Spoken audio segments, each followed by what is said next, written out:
So 2018, when my husband and I first separated, once we got back together, I ended up getting pregnant. Honestly, it wasn't really the best time because we were trying to work on our marriage, rekindle our intimacy, you know, and now we have to also worry about having another baby. So we tried to make it work and just focus on ourselves. But honestly, me being pregnant and my husband was trying to work through things and his own feelings. And he kind of got to a place where he was like, look, it's too little too late. And he let me know, like, look, I just can't do this anymore. First sonogram that I got, I sent it to my husband and he didn't even respond. Like, that's how clocked out he was of our relationship.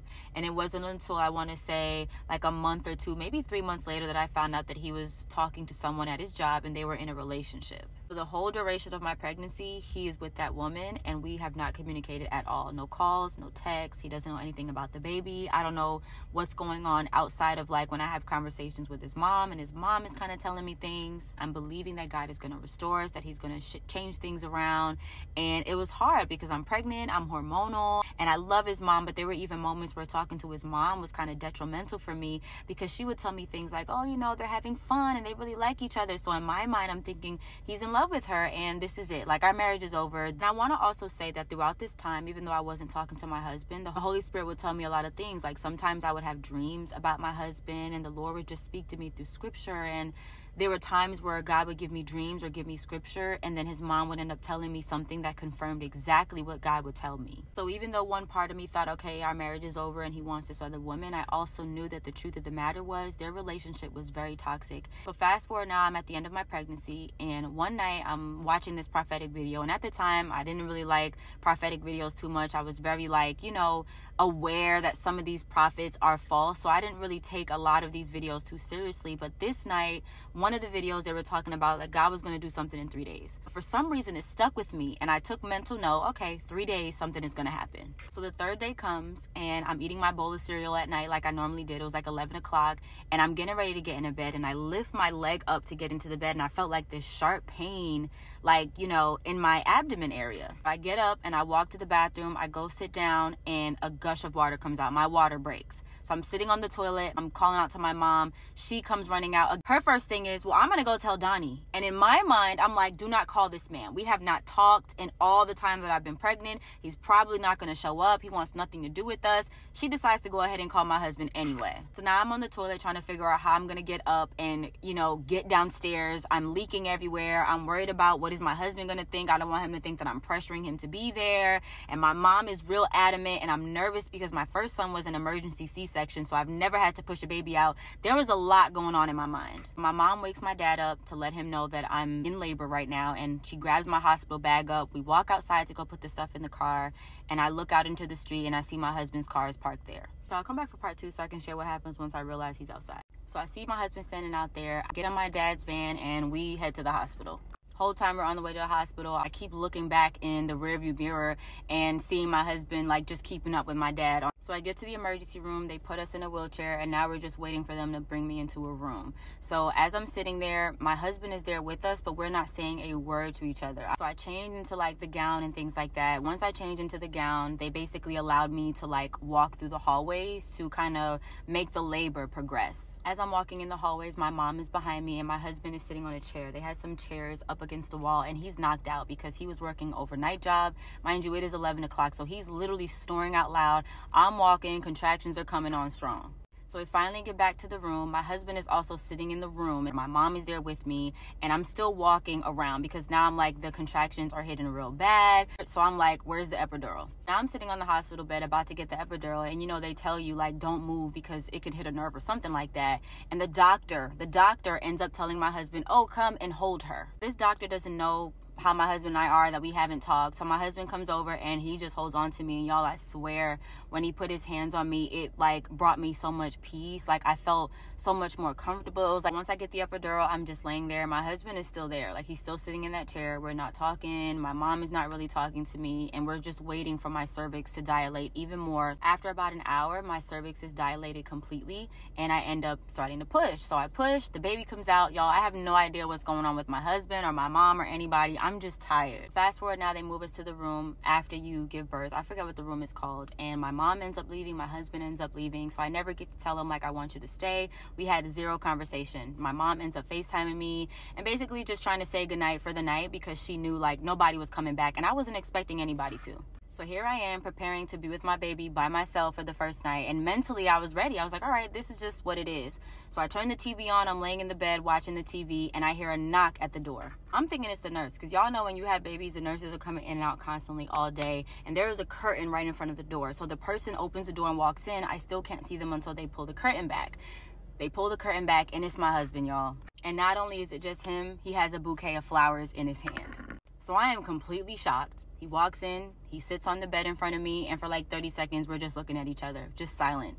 He hands me the flowers, I take them, I put them on the table, and we're back to silence again. So he starts to talk to me. I remember specifically what he said he was doing before he had got to the hospital. So he said he was in the shower, and he was on his way to go be with the woman that he was with. And he said something in him was telling him, I don't want to go be with her. I want to go be with my wife. I want to go be with Zaysha. He said he called his mom and told his mom how he felt. And his mom said, well, then go be with your wife.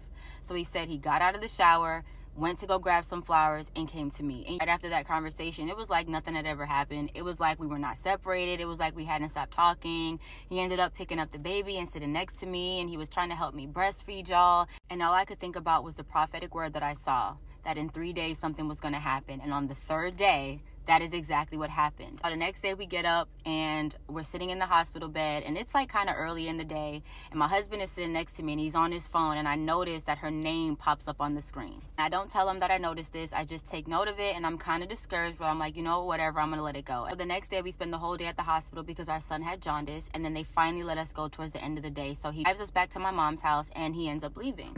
I'm thinking that, okay, this is it. Like, everything's okay. He's going to stop talking to this woman. And no, that is not what happened. I want to say for the next couple of weeks, I honestly can't remember how long it was, but there were moments where he would show up to spend time with me and the baby and to see, you know, our oldest son. And then he would go and leave to go be with her. And I specifically remember one time we're all laying in the bed together, and it just felt so comfortable. It felt so right. And he ends up getting a call, and I knew that it was her. And as soon as he got off the phone, he was like, I gotta go. I was so discouraged that at one point I sent him a text, and I basically was like, you win. Like, we can get a divorce. I'm not fighting for this anymore. I remember he texted me and was like, okay, Zaysha. Just very upset. But God used my text message and he turned it all around for our good. So come back for part 3 so I can finish telling you how this story ends. I tell my husband, you win, we can get a divorce. He's upset. I don't understand why. And a couple of days later, he reaches out to me and says, hey, I want to come get our oldest son to bring him with me to my mom's house to spend time with my family. And I was like, okay, great.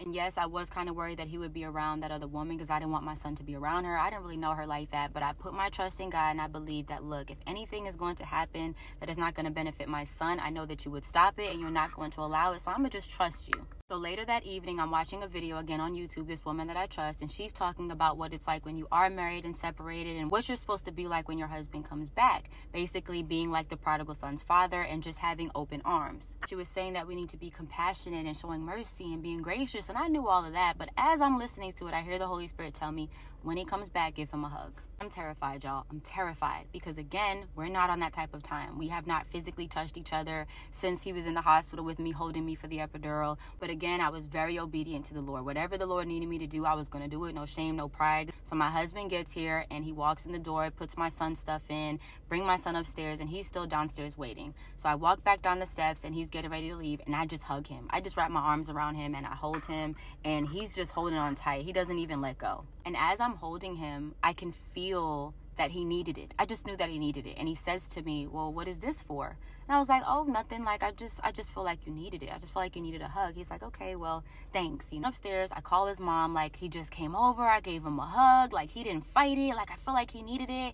And she was like, tell him to come back. And I'm like, okay, like, why not? Now, my mother-in-law lives 30 minutes away, and that's where my husband was living at the time. So he had to drive 30 minutes from my house to get to his mom's. So I hurry up and I text him. I'm like, hey, can you come back? Like, can you stay here? And he's like, I'm already home. So I'm thinking the conversation is going to end, but he continues to text me and tells me that he's had dreams about me and he's just been feeling all these things. And I'm like, okay, great. Like, what are the dreams? Like, how do you feel about it? And he's just kind of speaking really like in a cryptic way. But again, I'm not trying to push boundaries. I really just want him to lead. And as he's sharing these dreams with me and what he feels and what he thinks it means, he ends up telling me, like, look, I want my family back. I want to be back with you guys. I need my family. And it almost felt like it was too good to be true, because I go through this situation at the hospital. I'm thinking God done it already just for him to leave the hospital, and he's still talking to this woman. And now here he is saying he wants his family. So he tells me that he's going to come over tomorrow. The next day comes, and I'm waiting for him hours long, and I don't know where he's at. I'm texting him. He's not responding. So he finally gets to my mom's house, and he admits that he had been over at the other woman's house because he felt like he needed to give her closure, because he had ended their relationship abruptly,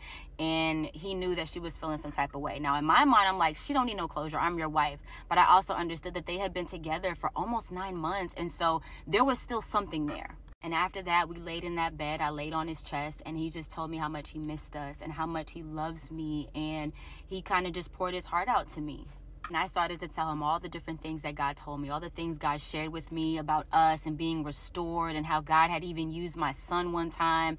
And he's just laying there, and I don't know what he was thinking. I should ask him one day, but he was kind of laying there like, okay, whatever. But I could tell he was at peace just being with his family. Now I was in a place where I realized we were restored, and I think that I was moving a little too fast, because I was like, let's go on dates, let's go to the movies, and he wasn't ready. And so he ended up telling me one time, like, Zay, this is too soon for this. Like, I can't just pretend like I'm still not feeling some type of way about you. I can't pretend that I'm not like grieving this other woman. Like, I just need some time. So a week goes by where we do not talk at all.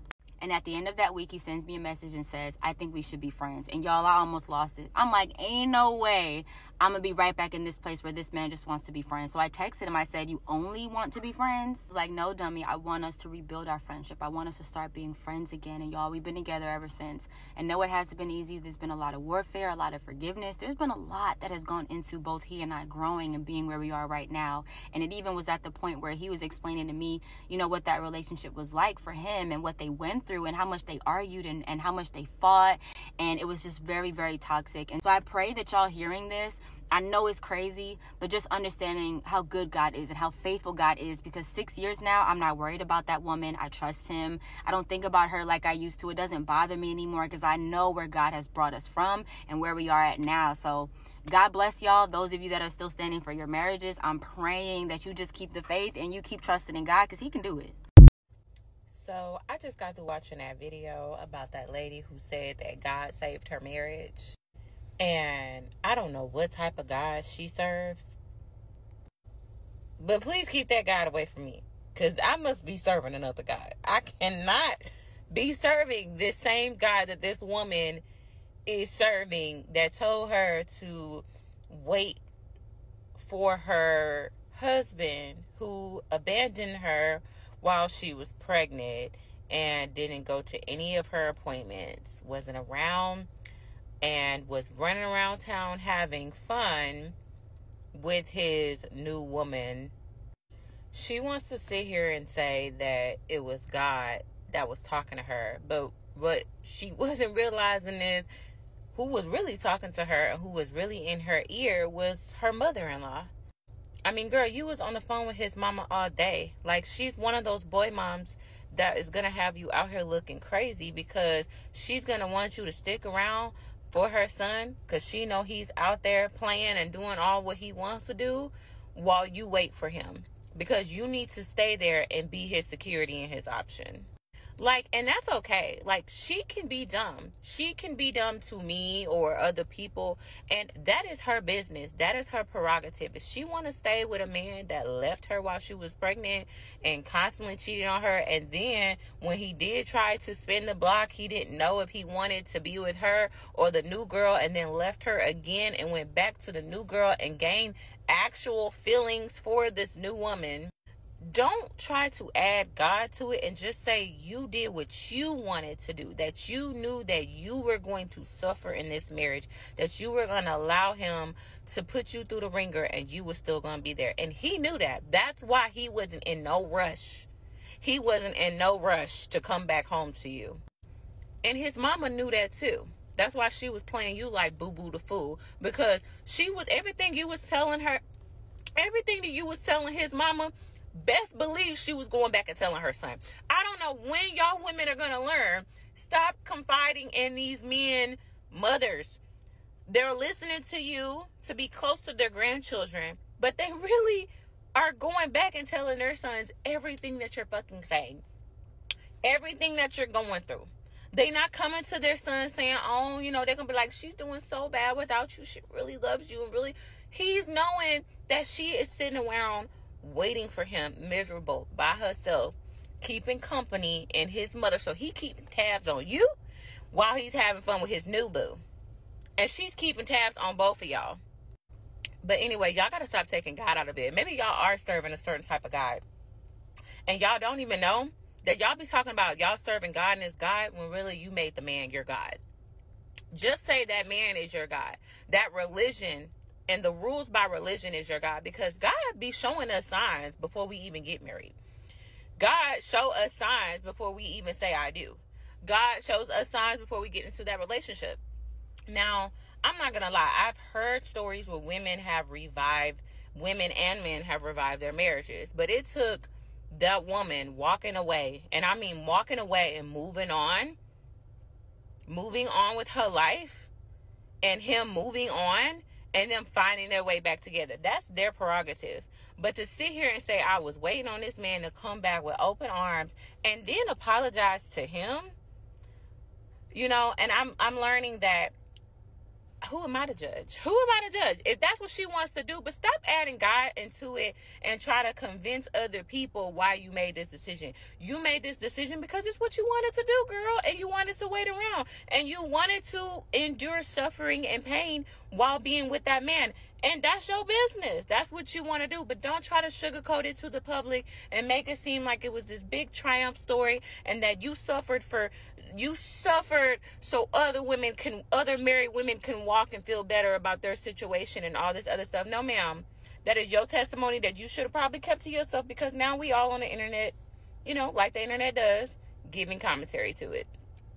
The grace this woman displayed was of Christ. You understand what I'm saying? Like, you laughing, I'm dead serious. I told my mother, the truths that I was explaining was enough to justify. Look, I'm not here to judge or disrespect this woman, because everybody's got to live their own life. But if there's one thing I learned from this Zaisha story, I think that's her name, my bad if I mispronounce it. But if there's one thing that I learned from this story, is like, people need to stop projecting what they want as God. Now, if anybody doesn't know the story, this woman was talking about how God restored her marriage, right? I don't know what their marital problems were, but at this particular moment in time, she was pregnant, right? She was pregnant, and her husband abandoned her. Like, let's not even mince words. He abandoned her, and he was with some other chick her entire pregnancy. Didn't return no text messages, no calls, no nothing. She went through her entire pregnancy without her husband because he was with some next chick. The day she gives birth is, I guess, like the first day he actually comes back around, right? And I'm skipping ahead, like, he doesn't immediately cut off things with that other chick, but I guess after the birth of the child, they were able to, I guess, reconcile and move forward. And her whole thing was like, look, God restored my marriage. She brought my husband back. And I'm listening to the story like, no, you would have taken this dude back regardless of what he did. And he knew that. This man abandoned his pregnant wife for her entire pregnancy, and you welcomed him back with open arms. There was no real consequence for him. He was basically able to just mosey on back into your life and then continue on as if he didn't just abandon you for 9 months. So I could see him having no problem going along with this narrative, because he was able to play in your face and come home with no retribution and no repercussions. Like I said, this is her life. She has to live it however she sees fit. But don't use God as a crutch for your decision making. You wanted your husband back, regardless of what he did. Just own that for yourself. That's on you.